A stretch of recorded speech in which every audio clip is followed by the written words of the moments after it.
पुण्याच्या दीनानाथ मंगेशकर रुग्णालयातील प्रकरणाची चर्चा संपूर्ण महाराष्ट्रामध्ये होते आहे।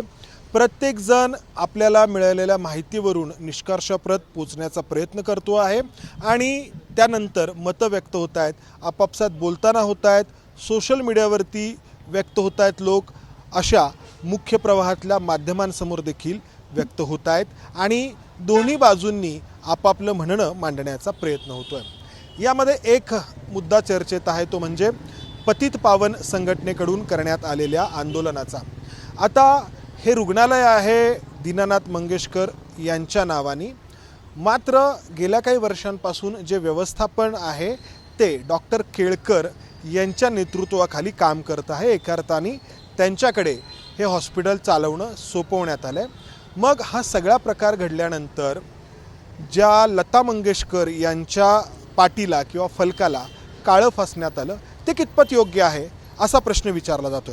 हे काळं फासणं जे आहे तर पतित पावन संघटनेचे काही कार्यकर्ते आंदोलन करत होते, तर त्या आंदोलनाच्या दरम्यान झालेलं आहे। हे पतित पावन संघटनेचे हे सगळे कार्यकर्ते आपल्यासोबत आहेत, त्यांचं काय म्हणणं आहे, काय नक्की म्हणायचं आहे? म्हणजे आता पुण्यातून अशी प्रतिक्रिया येते की मंगेशकरांच्या फलकाला का काळं फासलं जातं? सगळ्यात महत्त्वाचा मुद्दा म्हणजे असा की दीनानाथ मंगेशकर या रुग्णालयाची स्थापना का झाली, तर दीनानाथ मंगेशकरांना कॅन्सर झाला होता। उपचारादरम्यान त्यांना योग्य उपचार नाही मिळाले म्हणून मृत्यू झाला।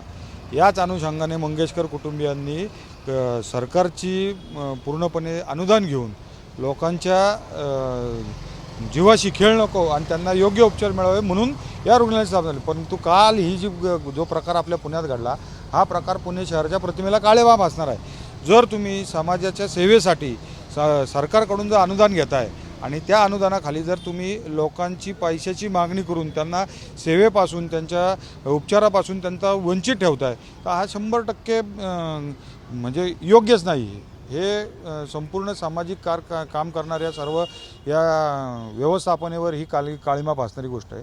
म्हणून काल पतित पावननी योग्य त्या पद्धतीने आंदोलन केलं आणि तुम्ही जर सरकारकडून अनुदान घेताय, मोठ्या जमिनी घेताय आणि तुम्ही त्याचा व्यवसाय मांडताय, हे पुणेकर कधी खपवून घेणार नाही। आता त्याला असंही म्हटलं जातं की लता मंगेशकर या भारतरत्न होत्या, इतक्या मोठ्या गायिका होत्या आणि त्यांचा या प्रकरणाशी काय संबंध आहे? लता मंगेशकरांनी जे काही त्यांचं काम केलं आहे, जे काही कार्य केलं आहे, त्याला भारतरत्न हा आपल्या कायद्याने, संविधानाने दिलेला हक्क आहे। परंतु इथं जे काम चाललेलं आहे ते यांनी व्यवस्थापन जे केलेलं आहे ते योग्य हातात दिलेलं नाही।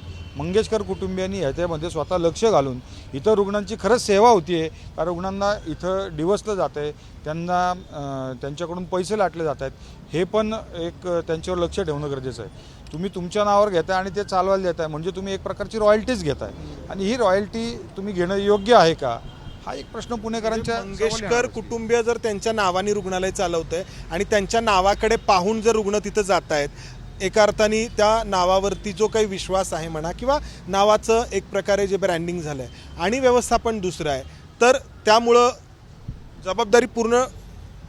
तसं बघायला गेलं तर हॉस्पिटल आणि शिक्षण संस्था हे आज एक प्रकारचं भारतामध्ये बिझनेस हब असं म्हणता येईल। आणखी इथून फक्त आणि फक्त सगळ्यात मोठा भ्रष्टाचार हा आपल्या संवेदनांशी आणि भावनांशी करून इथं भ्रष्टाचार होतो, असं आमचं एक प्रामाणिकपणे प्रांजळ मत आहे। काही त्या ठिकाणी काळा स्प्रे जो काही त्या नावाच्या पाठीवरती टाकण्यात आला, सौरभ कुलकर्णी म्हणून तुमचे कार्यकर्ते होते, तर काही बोलणं झालं होतं, ठरवून हे करायचं ठरलं होतं की काय नक्की झालं?